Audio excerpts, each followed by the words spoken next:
Bismillahirrahmanirrahim. Assalamualaikum warahmatullahi wabarakatuh. Halo teman-teman, perkenalkan nama saya Mukmainah Amri dengan NIM 22044501056, kelas 4C, jurusan Psikologi Pendidikan dan Bimbingan, Prodi Bimbingan dan Konseling, Fakultas Ilmu Pendidikan, Universitas Negeri Makassar. Kali ini saya akan membuat suatu video yang berisi perilaku verbal dan nonverbal, komunikasi verbal dan nonverbal, beserta contoh-contohnya. Untuk memenuhi salah satu tugas UTS mata kuliah Psikologi Konseling dengan dosen pengampu Pak Sulfikri SPD MPD. Untuk itu mari saksikan. Pertama-tama saya akan menjelaskan sebuah penjelasan apa sih perilaku verbal dan nonverbal dan apa pengertian dari komunikasi verbal dan nonverbal. Untuk itu mari saksikan penjelasan berikut ini. Perilaku verbal mencakup penggunaan kata-kata dan bahasa untuk berkomunikasi secara lisan atau tertulis. Ini mencakup segala sesuatu yang kita katakan atau tulis, seperti percakapan, diskusi, presentasi, dan pesan teks. Perilaku verbal dapat digunakan untuk menyampaikan informasi, menyatakan pendapat, mengungkapkan emosi, meminta bantuan, atau melakukan transaksi komunikasi lainnya. Perilaku nonverbal merujuk pada semua bentuk komunikasi yang tidak melibatkan kata-kata atau bahasa tertulis. Ini mencakup ekspresi wajah, gerakan tubuh, postur, kontak mata, gestur tangan, intonasi suara, jarak fisik antara orang-orang, sentuhan, dan bahasa tubuh lainnya. Perilaku nonverbal seringkali lebih kuat dalam menyampaikan emosi, sikap, dan nuansa pesan daripada kata-kata verbal. Komunikasi verbal atau verbal communication adalah bentuk komunikasi yang disampaikan komunikator kepada komunikan dengan cara tertulis atau written atau lisan atau oral. Komunikasi verbal menempati porsi besar karena kenyataannya ide-ide, pemikiran, atau keputusan lebih mudah disampaikan secara verbal ketimbang non-verbal, dengan harapan komunikan atau baik pendengar maupun pembaca bisa lebih mudah memahami pesan-pesan yang disampaikan. Contoh, komunikasi verbal melalui lisan dapat dilakukan dengan menggunakan media. Contoh, seseorang yang bercakap-cakap melalui telepon, sedangkan komunikasi verbal melalui tulisan dilakukan dengan secara tidak langsung antara komunikator dengan komunikan. Proses penyampaian informasi dilakukan dengan menggunakan berupa media surat, lukisan, gambar, grafik, dan lain-lain. Komunikasi non-verbal atau non-verbal communication menempati porsi penting. Banyak komunikasi verbal tidak efektif hanya karena komunikatornya tidak menggunakan komunikasi non-verbal dengan baik dalam waktu bersamaan. Melalui komunikasi non-verbal, orang bisa mengambil suatu kesimpulan mengenai suatu kesimpulan tentang berbagai macam perasaan orang, baik rasa senang, benci, cinta, kangen, dan berbagai macam perasaan lainnya. Kaitannya dengan dunia bisnis, komunikasi nonverbal bisa membantu komunikator untuk lebih memperkuat pesan yang disampaikan sekaligus memahami reaksi komunikan saat menerima pesan. Bentuk komunikasi nonverbal sendiri diantaranya adalah bahasa isyarat, ekspresi wajah, sandi, simbol-simbol, pakaian seragam, warna, dan intonasi suara. Beberapa contoh komunikasi nonverbal yaitu sebagai berikut. Yang pertama, sentuhan. Sentuhan dapat termasuk bersalaman, menggenggam tangan, berciuman, sentuhan di punggung, mengelus-ngelus, pukulan, dan lain-lain. Yang kedua, gerakan tubuh. Dalam komunikasi nonverbal, kinesik atau gerakan tubuh biasanya digunakan untuk menggantikan suatu kata atau frase, misalnya mengangguk untuk mengatakan ya, menggeleng untuk mengatakan tidak, dan bisa untuk mengilustrasikan atau menjelaskan sesuatu, menunjukkan perasaan. Yang ketiga, vokal vokalik. Vokalik atau paralanguage adalah unsur nonverbal dalam suatu ucapan, yaitu cara berbicara. Contohnya adalah nada bicara, nada suara, keras atau lemahnya suara, kecepatan berbicara, kualitas suara, intonasi, dan lain-lain.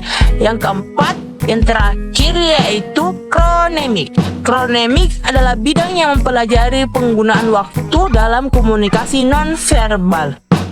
Penggunaan waktu dalam aktivitas. Banyaknya aktivitas yang dianggap patut dilakukan dalam jangka waktu tertentu, serta ketepatan waktu atau punctuality.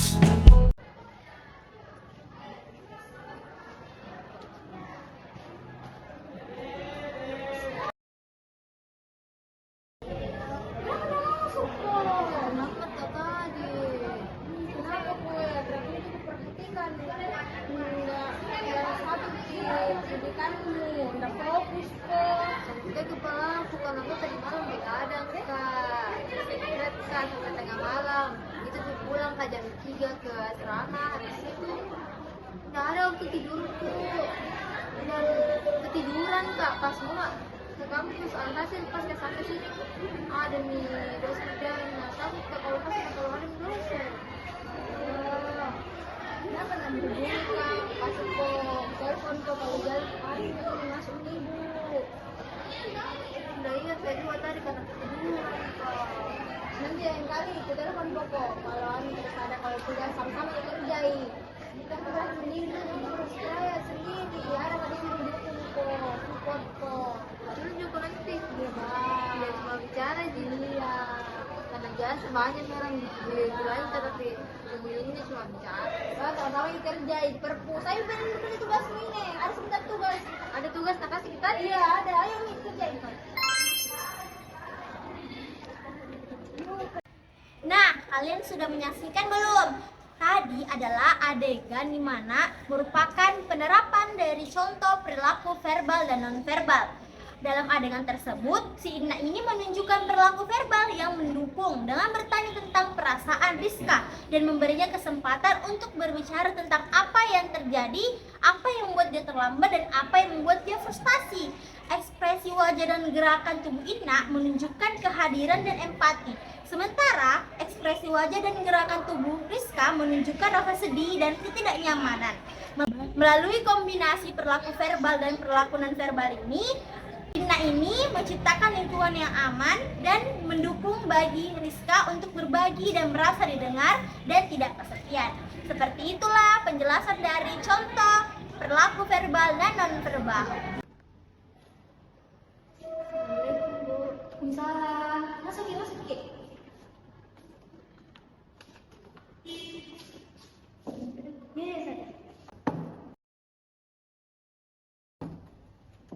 Ya, kenapa Ki?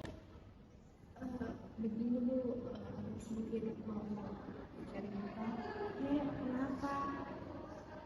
Soal pembelajaran tuh Bu, karena akhir-akhir ini punya banyak sekali stres tuh sampai susah makan, terus nah juga mampu. Oh, kayaknya kita yang bilang guru kelas bahwa nggak fokus di sama satu pelajaran ya. Iya Bu. Pelajaran apa kalau boleh tahu? Sejarah. Kenapa Ki? Kenapa bisa nggak fokus? Karena begini bukan saya kan dari jurusan IPA Bu. Terus itu sejarah peminatan Ki Bu. Dan saya basicnya tidak bisa sekali tak menghafal Bu, jadi baru tugasnya tuh menghafal terus sampai kayak sekali kepala aku Bu, kayak baru dan namaku juga nggak boleh kirim dan nilai Bu. Ya, tapi kan tidak bisa menghafal jadi rendah Bu. Baik, paham. Jadi ini Rizka perlu lagi memperdalam lagi sejarah. Walaupun sebenarnya bukan peminatan dari situ ya, saya mengerti. Jadi nanti kita sama-sama cari solusinya ya. Nah Rizka nggak boleh lagi frustasi, tetap harus semangat dan memperdalam satu pelajaran yang memang itu ahlinya Rizka ya. Nah, teman-teman, yang tadi teman-teman saksikan adalah contoh dari penerapan komunikasi verbal dan komunikasi non-verbal. Adapun yang akan saya jelaskan dalam adegan tersebut yaitu pada saat Inna ini adalah seorang konselor yang menunjukkan komunikasi verbal yang empatik dengan mengungkapkan pengertian terhadap situasi dari Rizka ini dan memberikan ruang untuk berbicara tentang pengalaman pribadinya si konseli. Ekspresi wajah dan postur tubuhnya konselor ini yaitu Inna menunjukkan kehadiran dan empati, sementara gerakan tubuh dan ekspresi wajahnya Rizka, si konseli menunjukkan rasa malu dan rendah diri. Melalui kombinasi komunikasi verbal dan non-verbal ini, si konselor Inna ini menciptakan lingkungan yang aman dan terbuka bagi si konseli Rizka untuk menjelajahi dan mengatasi tantangan psikisnya. Seperti itu adalah penjelasan dari adegan contoh penerapan komunikasi verbal dan non-verbal. Jadi, berdasarkan dari pengertian-pengertian yang tadi teman-teman dengar, adapun kesimpulannya yaitu perilaku verbal dan non-verbal adalah keduanya merupakan elemen penting dalam proses komunikasi manusia.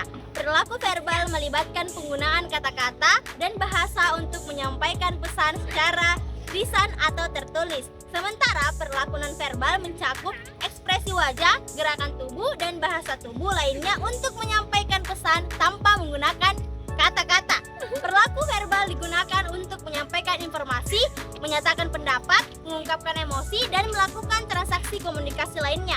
Sementara perilaku non-verbal seringkali lebih kuat dalam menyampaikan emosi, sikap, dan nuansa pesan daripada kata-kata verbal. Kombinasi antara perilaku verbal dan non-verbal dapat membentuk komunikasi yang efektif dan mendalam. Dari segi komunikasi verbal dan non-verbal, keduanya saling melengkapi dalam proses penyampaian pesan. Komunikasi verbal melibatkan penggunaan kata-kata secara lisan atau tertulis untuk berkomunikasi, sementara komunikasi non-verbal mencakup ekspresi wajah, gerakan tubuh, dan elemen-elemen lain yang tidak menggunakan kata-kata. Komunikasi verbal cenderung lebih eksplisit dan mudah dipahami, sementara komunikasi nonverbal seringkali lebih kuat dalam menyampaikan emosi dan nuansa pesan. Dengan menggunakan kedua jenis komunikasi ini, individu dapat menciptakan pesan yang lebih kaya dan lebih mendalam dan lebih efektif dalam berinteraksi dengan orang lain. Begitulah kesimpulan yang saya paparkan, semoga teman-teman dapat mengerti. Nah, teman-teman sudah menyaksikan bentuk dari penjelasan dan contoh-contoh perilaku verbal dan non-verbal dan komunikasi verbal dan non-verbal. Semoga teman-teman dapat menerapkan di kehidupan sehari-harinya dan dapat juga diaplikasikan dengan tepat dan efektif. Untuk itu, sekian dan terima kasih. Wassalamualaikum warahmatullahi wabarakatuh. Sampai jumpa di video berikutnya.